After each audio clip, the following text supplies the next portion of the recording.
Sawadika, thank you for joining us on Newsline. We're broadcasting live on NBT, Radio Thailand FM 88, and on NBT World. It's a Tuesday, and the date is February 22nd, and you're with me, Sandra Hanutsaha.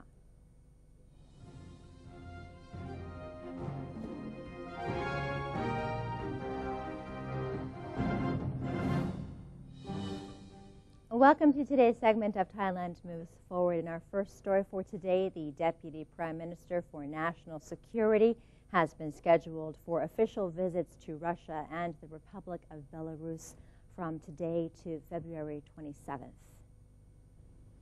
Minister of Defense General Prawit Wongsuwan's official visit to Russia will be to enhance security and economic ties, and follows an official visit by Russian Prime Minister Dmitry Medvedev to Thailand in April of last year. The defense minister will also be laying groundwork for a visit by Prime Minister General Prayut Chan-o-cha as part of an ASEAN-Russia summit scheduled for this May. The defense minister and deputy prime minister will be accompanied by fellow deputy prime minister Somkit Jatusipitak in meeting with Premier Dmitry Medvedev and Russian Minister of Industry and Trade Denis Manturov to discuss trade and investment ties.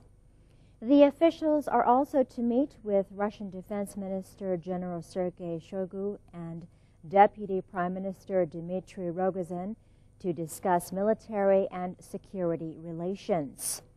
In Belarus, that is, the government representatives will pay a courtesy call to President Alexander Lukashenko and discuss security cooperation with the country's Minister of Defense, Lieutenant General Andrei Ravkov, and President of its Military Industry Commission, Lieutenant General Sergei Gurylev. General Prawit has called the visits a good opportunity for Thailand to enhance its military ties and create new trade channels.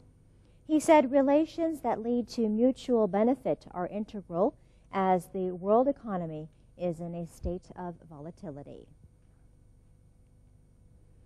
A deputy prime minister has led a candlelight circumambulation ceremony at Sanam Luang to celebrate Makabucha Day. Deputy Prime Minister General Thanasak Patimaprakon chaired the ceremony by lighting incense sticks and candles as an act of Praratanatrai, or the salutation to the triple gem of Buddhism, before vowing to profess Buddhism. Then General Thanasak presented honorary plaques and certificates, as well as tokens of appreciation, to members of the committee in charge of the ceremony, representatives from various agencies that helped organize the event, and the winners of Buddhist prayer contests, before leading the crowd in a candlelight circumambulation ceremony. As part of the Buddhism Promotion Week, a special merit-making ceremony for Their Majesties the King and Queen has been arranged for members of the public to participate at Sanam Luang on this year's Makabucha Day. Scores of Buddhist Thais have joined in an almsgiving ceremony and a range of other religious activities in observance of Makabucha Day at Puttamonthon Buddhist Park in Nakhon Pathom Province. At the plaza in front of the principal Buddha image of Puttamonthon Buddhist Park, Nakhon Pathom Governor Chathai Uthaipan presided over the almsgiving ceremony for 1,250 monks. The event, which received much participation from the general public, was organized to mark this year's Makabucha Day and to make merit for Their Majesties the King and Queen, as well as other members of the royal family. Among the people taking part in the almsgiving activity were heads of government units, civil servants, military and police officers, students, and local residents.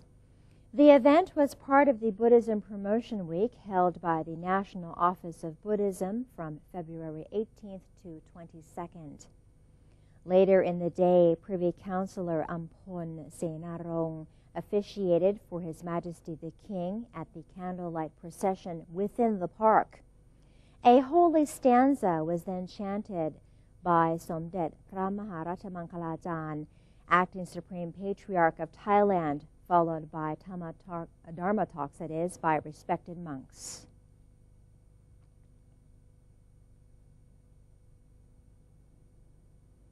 The governor of Nong Khai province led officials, students, and Buddhist monks from Thailand and Laos on a merit-making candlelit procession on the occasion of Makabucha Day.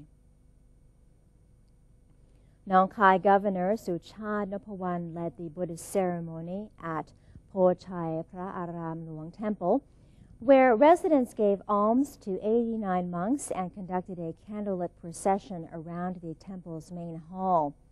According to Buddhist lore, Makabucha Day marks the day that 1,250 Buddhist monks from across the land came to pay homage to Lord Buddha at Weruwan Vihan in Ratchakhut, the capital of Mokut State, each of his own accord and without prior knowledge or notification. Through Lord Buddha's sermon that night, all the monks became enlightened and freed from the karmic cycle of the material world.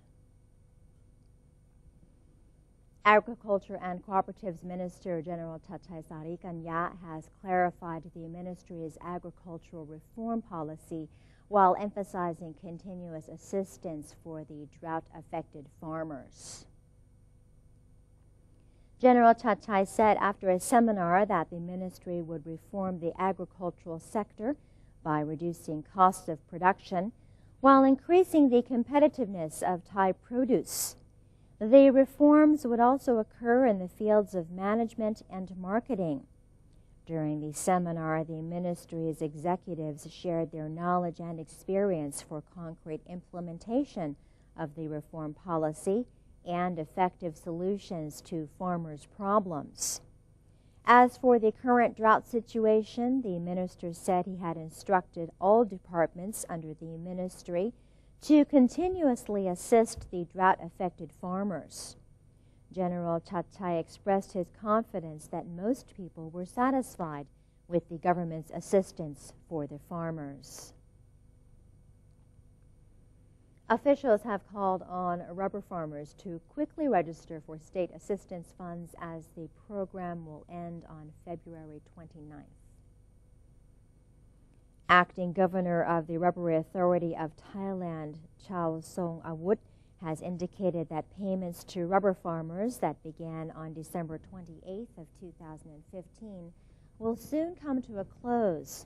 Out of 850,000 registered farming households, 662,000 have so far registered for funds handed out by the state to aid rubber growers, and 434,000 have received the assistance. The project allows for 1,500 baht per rai to rubber farmers, with a cap of 15 rai per registered household. The Rubber Authority has affirmed it will expedite payment to conclude on March 15th, but has asked that all eligible farming households register for their assistance by this February 29th. The Royal Thai government, through its Command Center for Combating Illegal Fishing, or CCCIF, is implementing various measures to prevent and crack down on illegal, unreported, and unregulated, or IUU fishing in Thai waters. And today we bring you a special report from the CCCIF.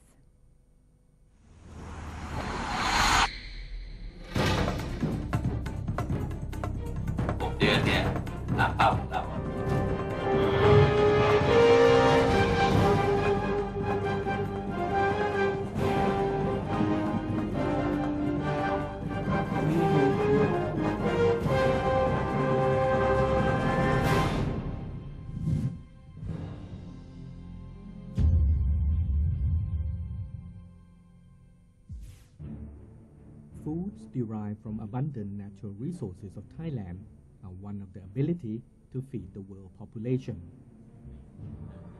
Over the past 8 months, the world has kept a close watch on the drastic changes in the context of Thai fisheries. In facilitating the combat against illegal fishing, the Prime Minister of Thailand is confident that the Ad Hoc Command Center for Combating Illegal Fishing that was set up to integrate the efforts from all relevant sectors to resolve the problem. Many things have happened to the Thai fisheries. Port in, port out controlling centers, reduction of fishing vessels fleet, vessels inspection at port and at sea, effective migrant workers management in fishing vessels and in pre-processing factories, capability building, document control system to help fishermen change their practices. The new Ordinance on Fisheries 2015. Introduction of maximum sustainable yield calculation. Installation of efficient monitoring, controlling and surveillance system. Efficient traceability system for marine animals from the origin at sea to the consumers.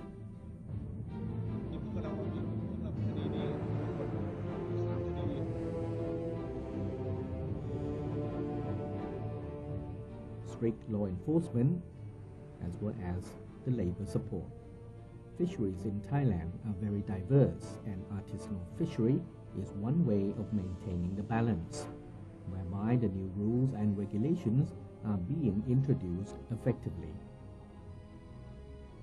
The new chapter in Thai fisheries has become a national agenda.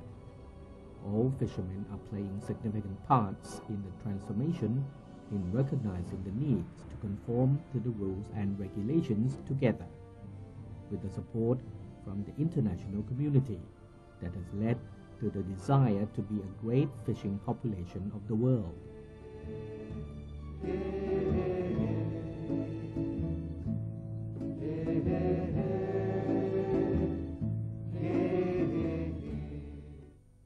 In other news, the Department of National Parks, Wildlife and Plant Conservation, or DNP, is accelerating its efforts to prevent waste burning in Chiang Rai province, while the military works to supply water to drought-affected residents.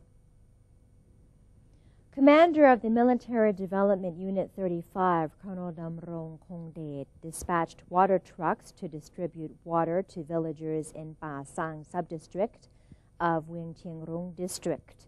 The vehicles are able to pump 6,000 liters of groundwater twice a week.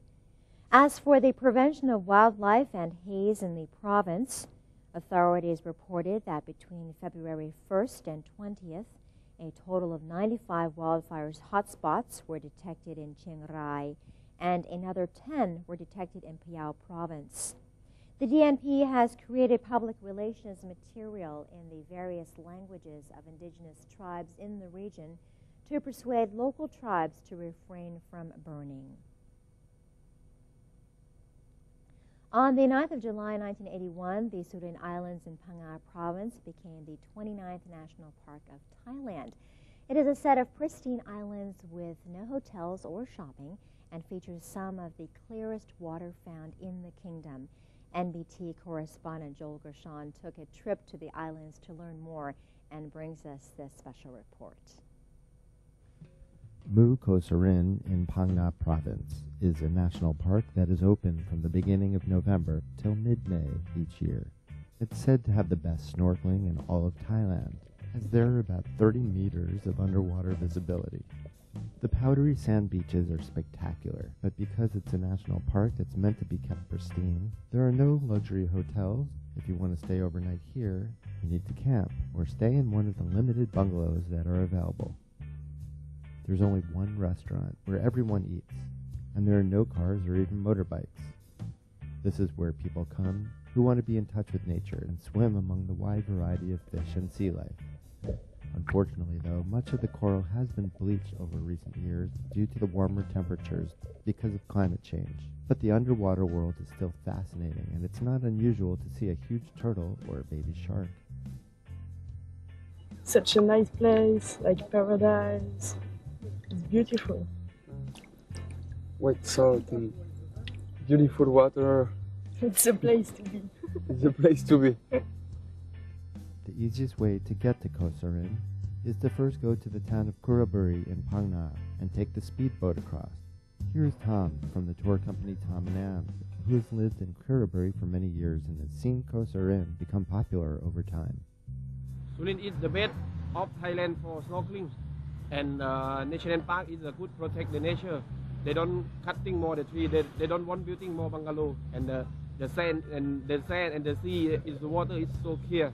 In Thailand, it's #1 for snorkeling place.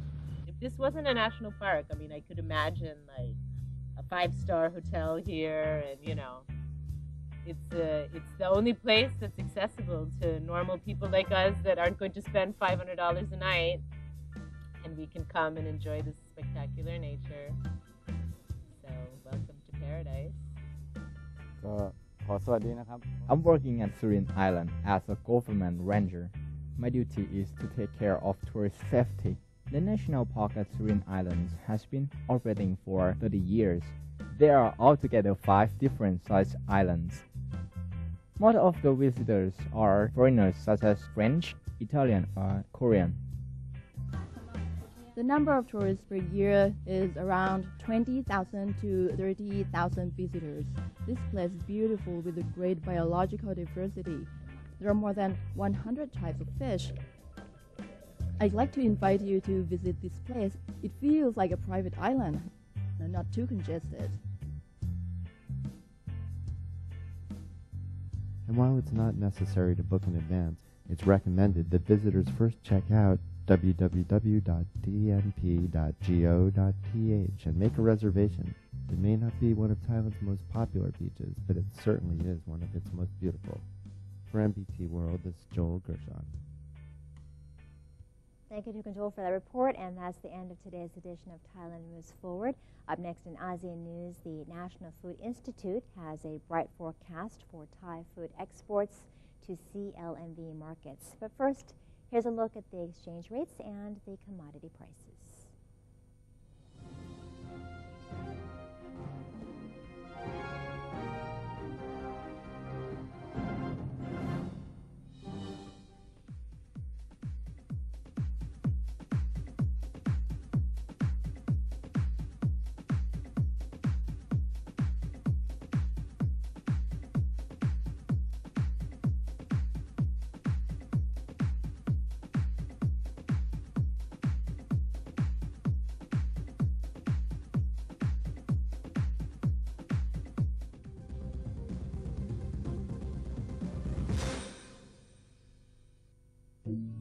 Office of the Auditor General of Thailand is proud to celebrate its 100th anniversary with 2 great events of honesty and integrity.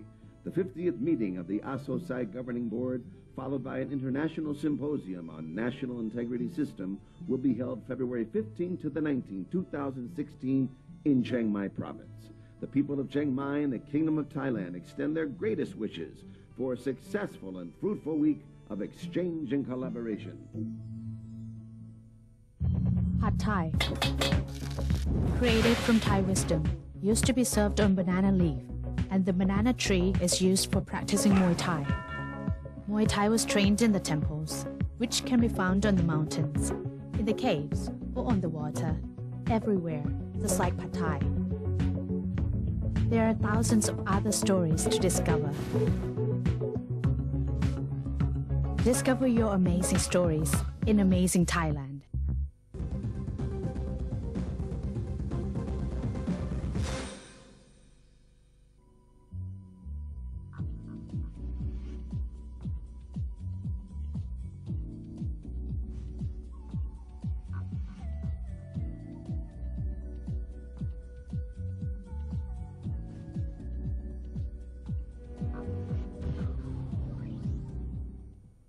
Welcome back. You're watching Newsline. In our ASEAN News, the National Food Institute has predicted bright prospects for Thai food exports this year, especially to Cambodia, Laos, Myanmar, and Vietnam, or the CLMV market.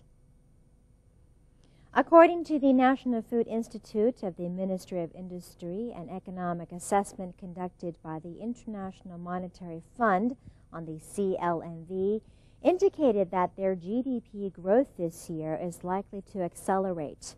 Consumers in the 4 countries are expected to have more purchasing power, while employment and wages will increase accordingly. Last year, Thai food exports, particularly beverages, relied mainly on the CLMV market. Fruit and vegetable juices, as well as milk products, saw healthy growth in these countries and are expected to continue on the same trend this year amid rising demand.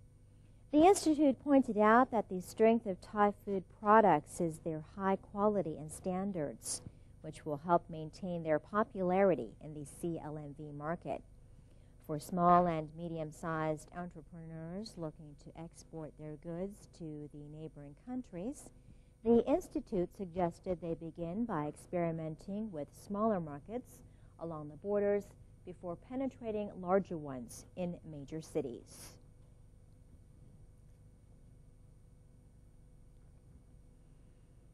And before we say goodbye, we have a quick announcement. The Thai National Committee on Irrigation and Drainage is inviting members of the public to take part in a slogan contest under the theme of Water Management in a Changing World, Role of Irrigation for Sustainable Food Production.